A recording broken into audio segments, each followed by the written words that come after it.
position ñoom ñoo ko fal parce que suñu alal bi nga xamante ni coronavirus bi jeexal na ko ba noppi mi ngi continuer di ko jox ñoo xam ni indiluñu ko dara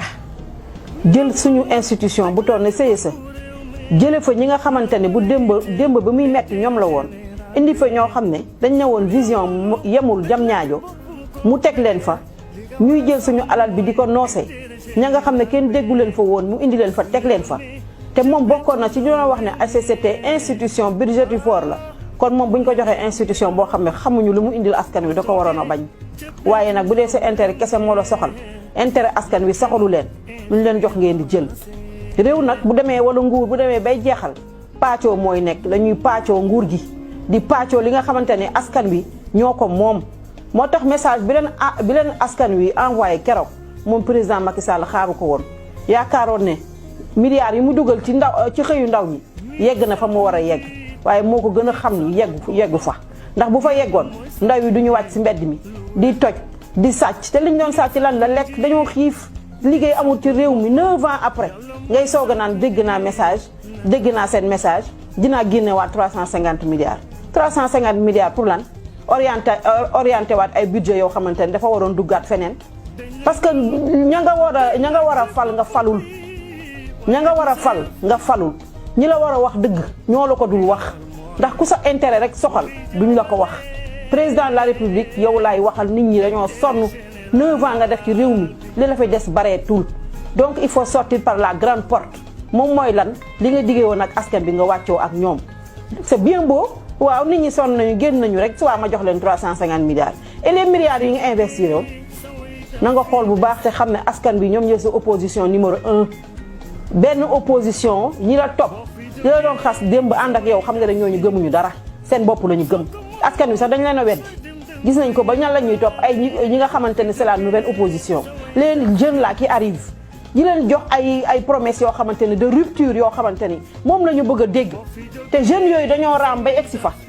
ñu war leen a mën a gëm nag parce que ñi fi nekkoon ñëpp c'est les mêmes, ce sont les mêmes personnes qui viennent et qui promettent et qui ne font rien du tout. Les gens en ont plus cassé. Kon président de la République yow la ñuy waxal opposition bii ngay jël di leen yóbbu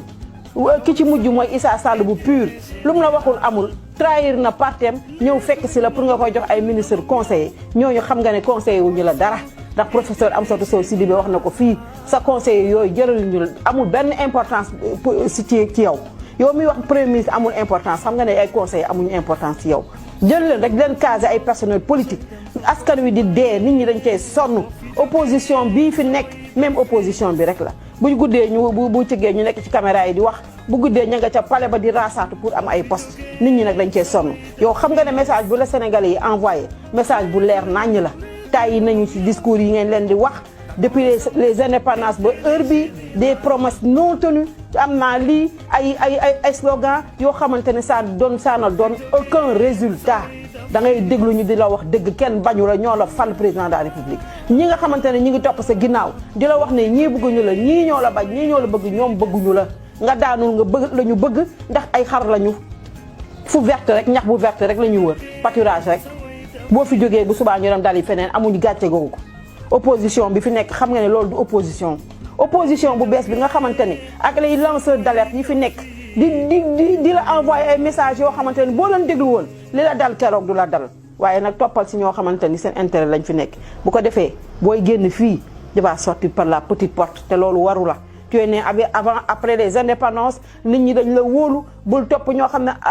bëgguñu la tey bëgguñu la ëllëg xanaa tey dañ la bëgg bay defanteeg yow mburoog soow kooku bu trahir woon Ablaye Wade kooku war nga koo daw sa daw yu njëkk ya xam nga ne dafa xamatul fu mu jëm moo tax donc opposition bii fi nekk ak classe politique bii fi nekk yaakaar naa ne dinañ fi jóge ndax am na xale yoo xamante ne tey jii gis naa leen tey jii ñuy def politique de développement ci seen réew di jàppale ndaw yi seen poche gis naa ko te xamuma leen waaw da nga leen di jàppale ñooñu ñoo la bëgg ñu nekk à la base di développer seen base di génne seen xaalisu bopp di liggéey ñooñu nga war a waxal président nga fal ñi nga war a fal mais jël un gouvernement pléthorique boo xamante ni koo ci laaj bilan du la wuy koo ci woo pour mu ñëw toog du ñëw parce que amul lu muy wax askan bi ñi leen di voter ay budget yoo xamante ni kenn xamul fu mu jëm donc je pense que jot na nag léegi nga jublu ci askan wi déglu askan wi te xam ne askan wi rek moom mooy sa opposant ndax moom moo la falkat toog di la seetaan te bu 2024 bilan bi yow yaa koy joxe. donc dafa doy naxaate bi ci dëkk bi moo doy nit ñi ñoo ci sonn nit ñi ñoo sonn ci naxaate bi koo ci fal tey bu subaa boo ko woowee changé na portable koo ci ne kay débat mu bañ mais même personne qui viennent parce que ñi nga fal liggéeyuñu boo war a mën a défendre di sa bilan. donc nag président yeewul nga dégg maa nga bañ ma dégg wala boog ñi la jege bëgg la yow di yégali la ko ndax li askan wi di wax rek ñoom si ci ñoom laa ne ci ñoom laa nekk moom lañ lay jottali waxante dëgg dafa jot. naxante bi dafa doy des 60 ans après les indépendances ce sont les mêmes qui viennent tey bu subaa ñu wax li bu subaa ñu wax les gens en ont plus cassé on a plus cassé yow yaay njiitu réew mi yow la ñu fal yow la ñu ne yow yaay numéro 1 yow yaay gérer lépp ci Sénégal ay waxantu ay waxu tey yow tey baaxoo suba yow yaa baax ñoom seen bopp la ñuy nax sénégalais yi ñëpp yeewu nañu te wax nañ la ko nag keroog bu lay boo nag président de la république nga jéem a jubbantiku toppatoo xëyi ndaw yi jox leen xëy wala nga créer condition yu ñu amee xëy mais di jël ay milliards di ko jox ay nit yoo xamante ni di ko évaluer boo leen woowee ñu daw xamal nga ne loolu ñu defuñu lu baax ci réew mi te nit ñi nag yow nañu bi yeboo nag na nga ko xam